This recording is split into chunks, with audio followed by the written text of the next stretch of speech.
Y México es un país tan cercano a nuestro corazón, donde, bueno, no solo viven tantos argentinos, sino que tiene un peso específico por su tamaño, por su cultura, por su cercanía a los Estados Unidos, por tantos motivos, que uno siempre está atento. En junio de este año que viene, 2024, hay elecciones en México. Y esto significa, bueno, muchas cosas, como sabemos en todas las carreras que hacen a llegar a ese lugar tan buscado por los políticos. Y le cuento que tenemos un amigo que hemos conocido a través justamente de compartir un espacio en un programa radial bisemanal, que además es un lujo. Es un economista muy, pero muy connotado. Claro, en México es una persona que no hay alguien que no conozca, se lo digo para aquellos que viven fuera de México, y además es un analista avesado sobre todos los temas, sobre la geopolítica internacional y sobre su México ni le cuento. Me refiero a Lorenzo Lazo, que además es un trabajador incansable. 6 de la mañana, 38 minutos en la Ciudad de México. Querido Lorenzo, ¿cómo estás? Buen día, buena madrugada. ¿Qué tal, Miguel? Qué gusto saludarte. Es un honor para mí estar contigo y con tu auditorio. Sabes el aprecio que te tengo. Y por supuesto, para los amigos no hay horario, así que yo encantado de la vida de estar contigo y sobre todo de compartir el gran honor de tener un espacio en tu programa y sobre todo, pues, tener el gusto de que seamos amigos. Y yo quiero decirle a tu auditorio lo siguiente, mira, quizá tú y yo nos hemos conocido a la distancia gracias a este programa de cada 2 semanas que compartimos una hora, pero en el momento que hemos visto nuestras ideas, pues quizá nosotros como personas físicas nos conozcamos hace poco tiempo, pero nuestras ideas, nuestros principios, nuestros ideales han sido amigos toda la vida, Miguel. Así que pues me encanta estar contigo. Lorenzo, la verdad, el enorme privilegio, y digo esto porque cada vez que te escucho en el análisis de los temas diversos que nos hacen tratar ahí con nuestro querido amigo Fortuño, con Paco, siempre tu análisis es tan claro y preciso. Claro, digo, hay elecciones en México y hay desafíos en México enormes, un país que tiene esta historia tan rica, esta cultura maravillosa, que tiene dolores muy profundos a partir de lo que ya todos sabemos, el narcotráfico, las desigualdades, la pobreza, la criminalidad que espanta en términos de los índices y de los números concretos. Y por otro lado, bueno, lo que hace a la política, que como en todos lados es muy compleja y la conoces también. ¿Qué nos dirías de lo que viene y de lo que está pasando? Hay candidaturas sorprendentes, digo, en términos de México, incluso para aquí a alguno le resuena el PRI, que es el gran partido histórico, alguno dirá se parece algo al peronismo. En esta contienda también parece ahí, no va a tener el protagonismo que supo tener. ¿Qué nos cuentas? ¿Cómo está este panorama? Pues mira, realmente estamos en un proceso de una reconfiguración, llamaría yo, del sistema político mexicano muy profundo. Dame unos minutos para dar un antecedente de perspectiva histórica. México tuvo la famosísima Revolución Mexicana en 1910. De 1910 a 1932, México pasó de este proceso de guerra civil interna cruento, fuerte, que costó más de 1 millón de vidas, a la idea de construir un sistema de gobierno estable. Y para México fue muy importante el concepto de paz social, soberanía y estabilidad política. De ahí vienen, vamos a llamar, 3 o 4 periodos. El periodo de los caudillos de la revolución, que se caracterizan por Plutarco Elías Calles, que crea precisamente una versión previa del PRI en 1929. De ahí vienen generales que de manera participativa con la sociedad, a través de actos vamos a llamar, de votación del partido dominante, se crean estos regímenes militares pero bajo un concepto profundamente civil.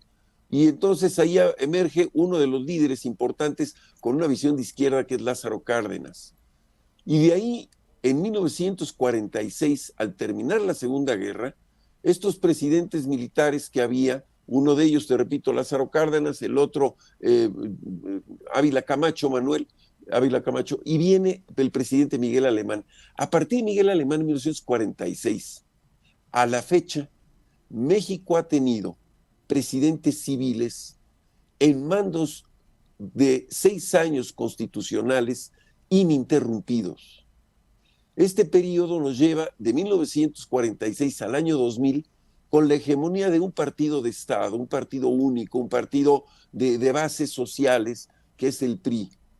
Y en el año 2000, por el desgaste político que esto representa, por la evolución de las instituciones y de la transformación de la sociedad civil, de una sociedad agrícola analfabeta a una sociedad profesionista urbana, pues viene entonces la etapa que tenemos hoy, que es la etapa de las alternancias. Del año 2000 al 2012 estuvo la derecha a través del Partido de Acción Nacional, con Vicente Fox y con Felipe Calderón. Luego vino de regreso el PRI con el presidente Peña Nieto del 2012 al 2018 y el eterno, vamos a llamarle suspirante, a la presidencia de la República, Andrés Manuel López Obrador, igual que en el caso de Lula, pues como decimos en México, a la tercera es la vencida, así que la tercera vez que compitió por la presidencia, 2018, pues ya es el presidente de México, con un movimiento de base social que aglutina pues mucha de la insatisfacción que hay y mucho del discurso bolivariano, vamos a llamarle así, de crítica a la derecha, al capital, y que está basado en dos criterios: la división de la sociedad a través del encono y la supuesta lucha contra la corrupción. Eso lo hemos oído pues en casi todos los gobiernos de la mal llamada izquierda latinoamericana, y digo mal llamada izquierda latinoamericana porque la izquierda latinoamericana confunde la dictadura del proletariado con dictaduras. Y vemos estos cambios de constituciones que hay en Nicaragua, en Venezuela, Cuba, no digamos, el intento fallido en Bolivia de perpetuarse en el poder. Entonces, López Obrador, un hombre combativo, un hombre de una fuerza personal, empecinado en sus ideas, pues ha sido el gobernante que México tiene estos 6 años. Quizá tiene razón en buscar la equidad social. No creo que sus métodos y mucho menos su retórica la esté logrando. Y por supuesto, como decía Henry Kissinger, los políticos corruptos le hacen mala fe y mala fama al 5% restante. Es decir, hay una inherente estructura de desorden en el manejo de las finanzas públicas, y en países pobres o en países que no tenemos una estabilidad institucional fuerte. ¿Cuál es el gran problema de México desde entonces? Que se construyó un criterio de gobierno a través de un personaje dominante que es el presidente de la República. El poder ejecutivo se deposita en una persona, dice nuestra Constitución. Quiere decir que el hombre que ha venido gobernando a México cada 6 años tiene un poder omnipotente y tiene una estructura de partido que lo soporta con un grado de infalibilidad superior al del Papa. Es decir, el presidente gobierna ex cátedra y es en ese sentido pues un presidente de un poder político en México distinto al de muchos otros países o de muchas otras democracias. El secreto ha sido cambios de gobierno sexenales, pacíficos y distintos, y esto permite que el sistema político, digamos, se refresque. Ahora, estamos en un proceso de alternancias, tenemos un instituto electoral que esperamos que siga siendo autónomo, que siga siendo independiente y que siga siendo imparcial. Y hoy, por primera vez en la historia de México, 2 mujeres de las 2 fuerzas aliadas de distintos partidos están para llegar a la presidencia el primer domingo de junio del 2024. Una, heredera del poder del presidente López Obrador, heredera del Movimiento de Renovación Nacional, Morena, que es así se llama su partido, y la otra, Xóchitl Gálvez, una mujer de origen indígena que ha llegado a tener un nivel de, vamos a llamarle, superación profesional a través de los mecanismos de educación pública, al grado que es una empresaria muy exitosa y llega entonces con gran simpatía, con gran carisma social, con gran desparpajo, vamos a llamar, es una especie de mujer enfant terrible, ¿no? Que dentro del sistema político mexicano ha venido a sorprender a muchos, incluso al presidente y a su partido, para poder encabezar lo que muchos esperan que sea una nueva alternancia para que no tengamos la perpetuidad del movimiento de renovación nacional Morena en el poder. ¿Qué es lo que sucede? El presidente López Obrador es un firme creyente de los principios fundamentales de la izquierda latinoamericana. Es un hombre que va a preferir la próxima semana ir, quizá con razón, al homenaje que se hace por el aniversario a la muerte del presidente de Chile, Salvador Allende, y su deposición por una dictadura.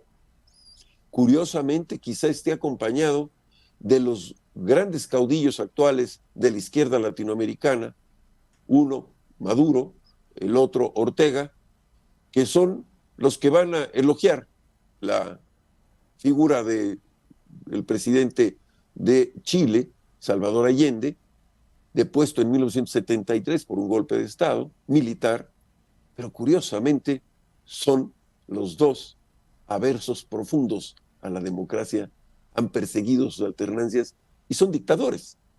Y el presidente López Obrador va a ir a ese homenaje y lamentablemente por su forma de ser no tiene la idea de participar en los eventos internacionales que le corresponden y no va a estar este fin de semana en el G20, que es una de las reuniones más importantes de este club de países importantes económicamente en el mundo. Y hago una aclaración del G20, Miguel, para tu auditorio. En 1970, el presidente de México entonces era Luis Echeverría, también de izquierda, una izquierda dentro de la revolución, se decía. Y este hombre quería ser el líder de los 77 países más pobres del mundo. Es decir, México estaba en ese grupo de países de los más pobres del mundo.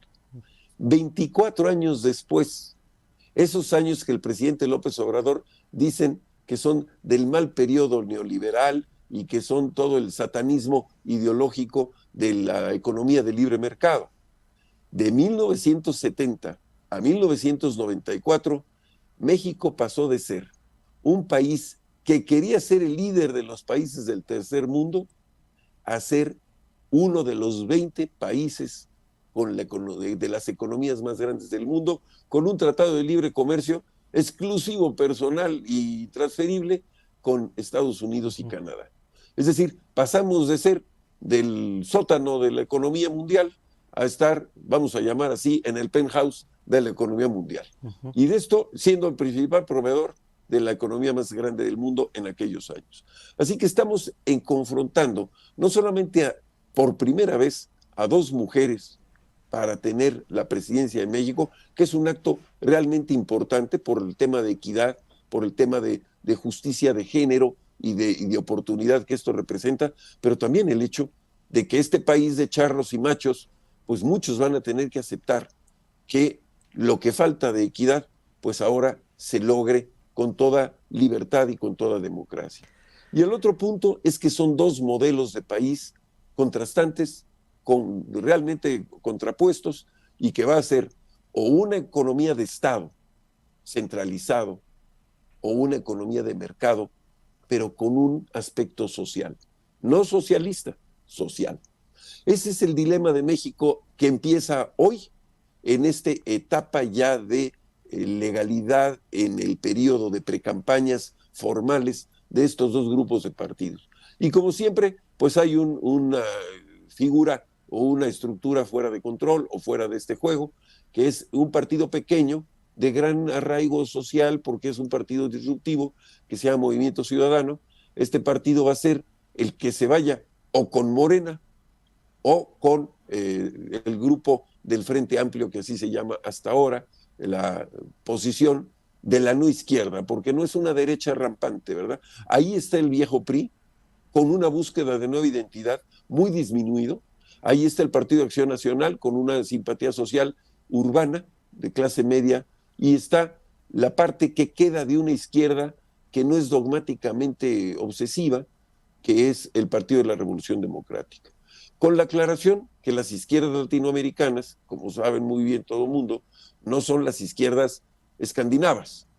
Y en su momento Felipe González, presidente de España, en una visita a México en aquellos años, le dijo a los líderes de la izquierda, hoy en el gobierno, dicen, ustedes tienen, siendo él del PSOE, dice, tienen ustedes una izquierda muy primitiva. Y que en ese proceso estamos, Miguel, una moneda en el aire, una definición importante del destino político de México. Y nada más para terminar este monólogo, es la elección más grande que va a tener México en su historia.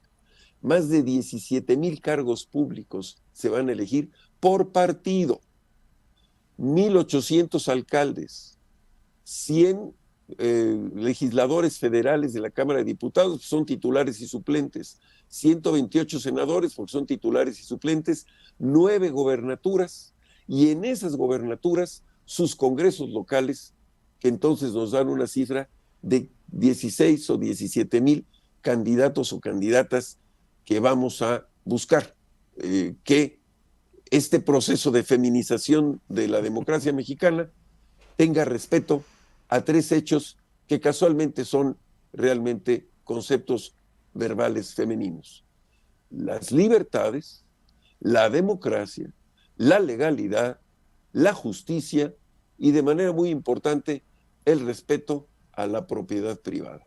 En ese dilema estamos, mi querido Miguel. Lorenzo, la verdad que escucharte no solo siempre es un placer, es tener todo el panorama completo y lo has planteado también. Lo único que quisiera, digamos, de alguna manera sintetizar es México tiene una tradición democrática admirable con estos periodos presidenciales de 6 años que no permiten reelección y esto hace que, bueno, tenga esta dinámica que has comentado en un país donde el machismo ha sido muy importante. Hoy, en estas nuevas realidades, las candidatas, dos mujeres, se irrumpen y eso es una muy buena novedad. La pregunta, solo para tal vez agregarle un detalle, en estas latitudes y otras, hay mucha disconformidad y hartazgo con los partidos tradicionales porque no han logrado dar satisfacción a las verdaderas problemáticas y esto hace que aparezcan personajes muy disruptivos y muy antisistema. ¿Cómo está esto en México en términos también de estas candidatas y cómo la gente le responde? Pues mira, en principio sí hay un hartazgo y sobre todo hay una inconformidad de las nuevas generaciones con el compromiso a una ideología que los amarre, que los ate, que los limite. Entonces hay esta sensación de tener participación política, pero no una definición ideológica. La otra parte es que hay un vacío ideológico en el mundo de la digitalización y, como decimos en México, yo le digo a mis alumnos, la competencia electoral democrática puede ser de TikTok, pero también es de toc toc en la puerta, puerta a puerta, casa a casa. El criterio de disrupción lo tiene mucho la candidata, digamos, de la oposición, Xóchitl Gálvez, una mujer que suelta cada palabra altisonante en todo momento, que habla con este desparpajo y esta libertad. Es legisladora, senadora de la República por la derecha, pero finalmente es este criterio de enfant terrible, dirían los franceses, ¿no? Y por otra parte tienes a Claudia Sheinbaum, que es una mujer que se ha hecho políticamente e ideológicamente muy en el equipo personal del presidente López Obrador desde que él era alcalde de la Ciudad de México. Y entonces ella está, digamos, muy en el ADN ideológico político del presidente López Obrador, no solo de la izquierda, vamos a llamar más de izquierda, sino el hecho de estar muy en el equipo o en la forma de pensar del presidente López Obrador. Ella, de alguna manera, pues en mis opiniones, y sabes que soy tremendamente crítico, de todos, ¿no? No solamente de un grupo. Pero en la época de la posrevolución, el presidente Plutarco Elías Calles tuvo un sucesor que quiso controlar, se quiso reelegir, lo asesinan, no se mueven muchos candidatos en México, es realmente uno de esos los casos, que es Álvaro Obregón. Y ese presidente electo asesinado, pues tuvo que ser sustituido por 3 presidentes en su momento, sustituidos porque uno renunció, el otro fue interino y el otro fue provisional, pero el que guardaba el poder era el presidente anterior, Plutarco Elías Calles. Y a estos 3 presidentes que los sucedieron y que se sometían a su autoridad, decían que era el maximato, había un poder máximo del jefe máximo de la revolución. Aquí lo que estamos viendo, y aquí voy a usar un neologismo en el sistema político mexicano, es la primera vez que se va a decir esto, vamos a tener un minimato. Es decir, el presidente López Obrador puede ser que quiera seguir controlando el poder fuera del poder, bajo ese principio sagrado, intocable, de la no reelección, y en los términos latinoamericanos, tampoco la ampliación de mandato. Entonces, tenemos la sospecha, fundada quizá, de que el presidente López Obrador va a querer seguir teniendo este control detrás del telón a través de Claudia Sheinbaum. Y Xóchitl Gálvez, esta mujer disruptiva, dicharachera, pero con una muy empecinada forma de trabajo, va a tener pues esta, vamos a llamar, opción distinta, muy disruptiva, y quizá pues tenemos que reconocer que le sea atractivo a las nuevas generaciones que ven con ese escepticismo y con esa impaciencia digital pues todo lo que sucede, ¿no? Llega la pizza en media hora, les llega lo que piden por Amazon al día siguiente, pero para hacer una obra pública se tardan 5, 10 o 7 años, ¿no? China, en el proceso de la pandemia, hizo un hospital de 1,000 camas en 10 días. México no ha podido hacer en 5 años obras que quizá no eran necesarias, pero son parte de ese estilo personal de gobernar, decía el pensador Cosío Villegas, que tiene el poder omnímodo del presidente mexicano. La moneda está en el aire y te vamos a volver a despertar temprano porque no solo todo lo que nos has dicho es tan importante y tan sustancioso que quiero que en otro de los encuentros me hables de mi paisanita Claudia Sheinbaum en particular para conocer un poco más de su figura que despierta obviamente tanto amores como, vamos a decir, no simpatías, para ponerlo suave, y que queremos siempre conocer un poco más. Así que, Lorenzo, agradecerte enormemente. El que no sabía de la realidad política mexicana ahora tiene muy, pero muy claro de qué estamos hablando en estas vísperas de elecciones que se vienen. Gracias, un abrazo enorme. Desde aquí, Shabbat Shalom para vos y para todos, y nos reencontramos. Shabbat Shalom para ti también, mi querido Mensch. Te mando muchos saludos y espero que algún día nos podamos abrazar. Ahora sí, el abrazo finalmente es la unión de corazones. Va el mío para ti, mi querido Miguel. Sin duda, un abrazo enorme. Lorenzo Lazo, un lujo que nos hemos dado esta mañana aquí en Radio High. Como le digo, un analista que tiene tantos elementos que siempre vale la pena escuchar, y si usted quería saber de México, hoy tiene el panorama seguro, muy pero muy claro.